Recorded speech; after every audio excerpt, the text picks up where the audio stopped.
Have you heard of Arduino lately or seen a post in social media where an Arduino was used in a project? You're confused on what an Arduino is and you also want to learn about it to use it in a cool project of yours? Then this is the video for you. Today I will be explaining you what an Arduino is, how to use it in your own projects, and all the things that is needed to get started with it. So sit back and stay tuned to the end of this video. Before I start the video, I will like to request you to subscribe to my channel. So now without any delay, let's start the video.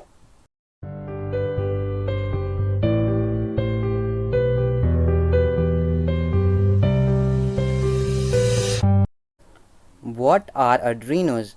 Well, Arduino is just the name of a company which is in Italy. We will talk more about them later in this video. The company manufactures boards with microcontrollers such as this and this. These boards are called Arduinos and they have microcontrollers on them. The microcontrollers for this board is here, and for this board the microcontroller is here. Microcontrollers are integrated circuits which can be said as a tiny computer and can run simple code. Arduinos can be used in wide varieties of projects and circuits. We can make it perform a very easy task such as blinking an LED,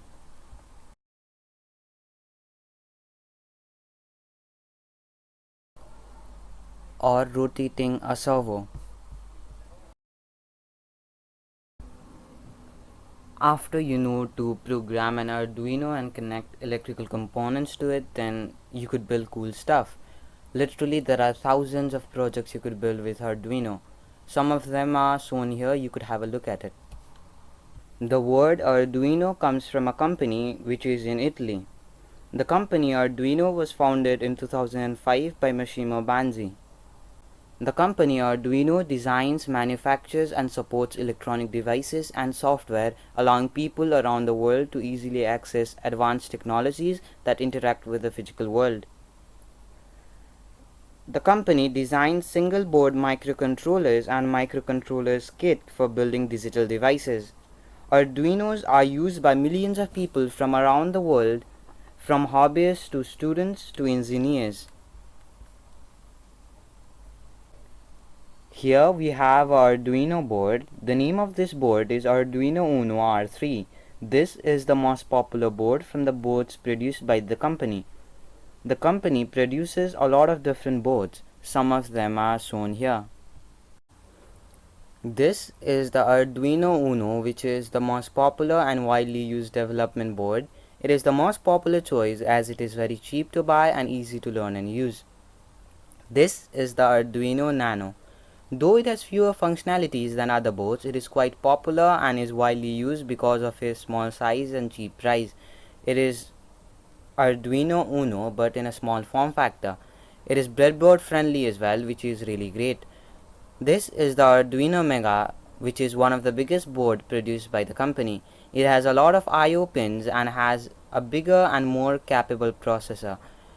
This is the Arduino Leonardo, which has an Atmega 32U chip that has built-in USB communication. We will discuss about that in upcoming videos. This is the Arduino Mini. This is the Arduino Pro Mini. It is same as Arduino Nano but in small size and without the USB connector.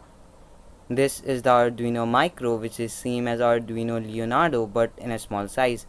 It is also breadboard friendly, which Arduino Leonardo isn't. This is the Arduino Zero. When we take a look at this board, we feel like it is an Arduino Uno, but it isn't. The appearance, shape and size may be the same, but Arduino Zero is really more powerful and feature-rich than an Uno. This is the Arduino Uno Wi-Fi, which is the same as an Uno but with an extra feature, which is Wi-Fi on board. The components and chips are different, though it looks same as an Uno. This is the Arduino Yun.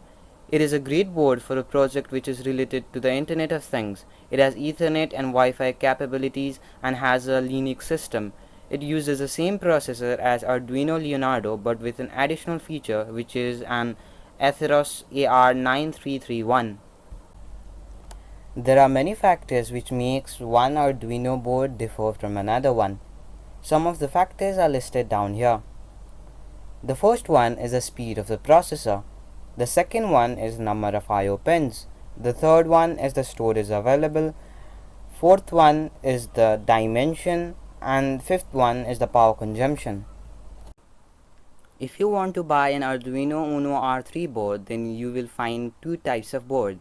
One is the original board, whereas the other one is a clone board. Original boards are the boards manufactured by the original company Arduino, which is in Italy, whereas Arduino clone boards are the functional replica of the original Arduino boards. They are known as Arduino compatible boards. As the company Arduino is open source, many of other companies take the board's design and manufactures by themselves. Even we can build our own Arduino boards if we know decent soldering and electronics.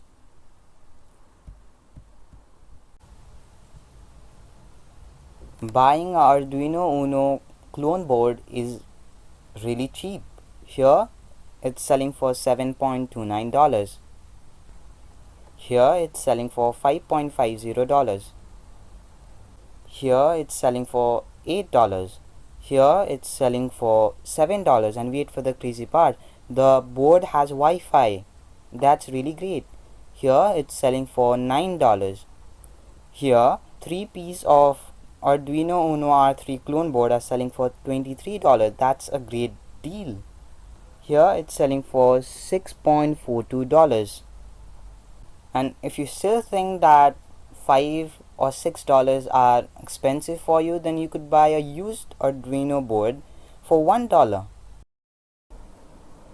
If you want to buy the original Arduino board, then it will cost you around $24.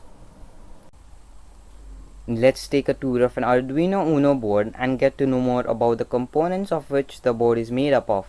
First, we have the microcontroller itself. The microcontroller is based on the Atmega 328P. It is the brain of the board which controls all the functions that happens on the board. The microcontroller is produced by Atmel, which is a major microcontroller manufacturer. The chip has 32 KB flash memory. When you upload your code to the Arduino board, the code is stored in the flash memory. 32 KB seems a lot less for storage, but it is sufficient for almost any project. The chip has 2 KB of SRAM. It is where the program stores and manipulates its variable, and it seems less, but it is more than enough in most of the projects. It has EEPROM of 1 KB. EEPROM stands for Electrically Erasable Programmable Read-Only Memory. It is used to store data and retrieve it later even if the device has been power cycled. Here is the USB connector port. It is where you connect one end of the cable. The other end goes to your desktop or your laptop port. The main function of the USB port is to send the code which you have written in the Arduino IDE to the Arduino board. Just beside the USB port, you have the power port. When you don't want to connect Arduino board with a computer, then you connect a 7 to 12 volt battery to the power port and take out the USB cable. The code will be stored on the flash memory and your project will keep running until the battery is connected to the power port. Between the USB connector and the power port is a voltage regulator. The voltage regulator controls the voltage that comes into the Arduino board. This is the crystal oscillator. The crystal oscillator provides timing to the Arduino board. Just beside the crystal oscillator, there is a USB interface chip which allows PC applications like the Arduino IDE to talk to the Arduino board. Now let's move on to Arduino pins and try to understand them. The Arduino Uno has 14 digital input and output pins, of which 6 can be used as PMW outputs. I will be explaining what is a PMW in upcoming videos. It also has 6 analog inputs. The 14 digital pins can either take digital input or give digital output. Let me explain the term digital and analog. As we all know, signal is information converted to electrical form and made suitable for transmission. There are two types of signal, digital and analog signal. Digital signal is the transmission of information in discrete form. It only has two values, 0 and 1. 0 represents Low, which in case of electronics is 0 volt, and 1 represents high, which in case of electronics is 5 volts or 3 volts or 12 volts. On the other hand, analog signal is one that can take any number of values, unlike a digital signal which has only 2 values. Let me give you an example. Here is a LED circuit which is connected to an Arduino. I have wrote a program in the Arduino IDE which turns on an LED for 1 second and turns it off. The process repeats until we give power to the Arduino board. Let me power the board with a 9 volt battery, connecting it to the power port so that you could observe it. Let me explain what is happening here. The Arduino digital pin is sending a digital signal of 1 which is 5 volts.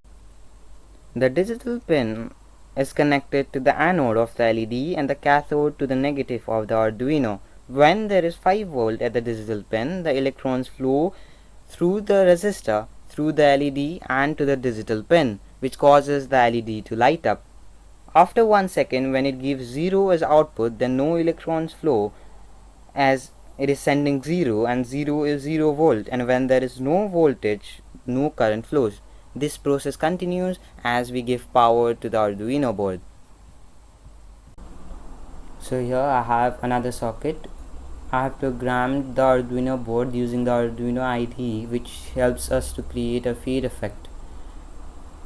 So let me power it up with a 9 volt battery by connecting it to the power port so that you could observe it.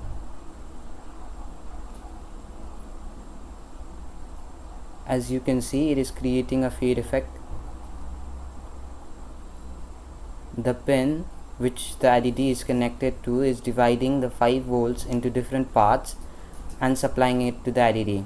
So let's say first it supplies 0.5 volts, then after it supplies 1 volt, then 1.5 volts, and so on.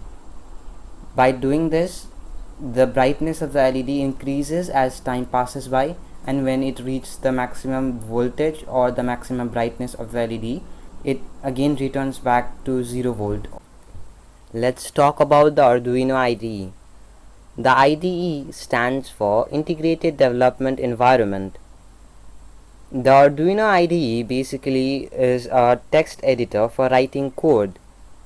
It also has different useful tools to help us work with our project.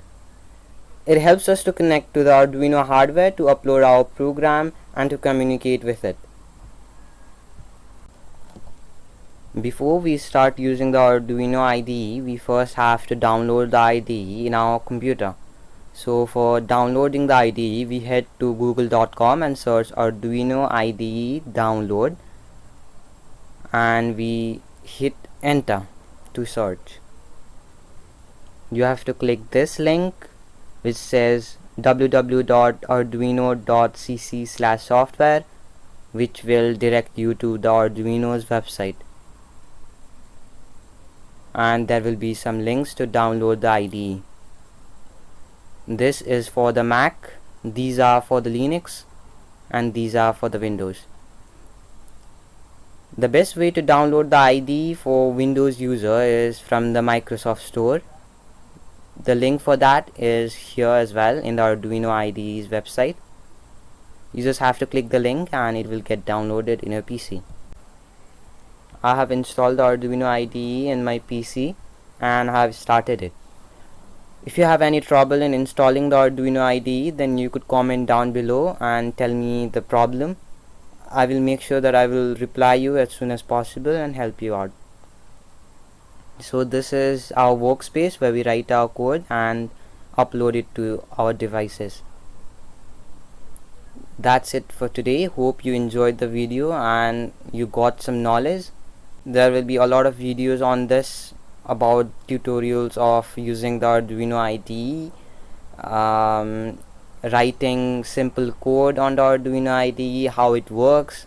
So for that, subscribe to the channel and hit the notification bell. And thank you for watching this video.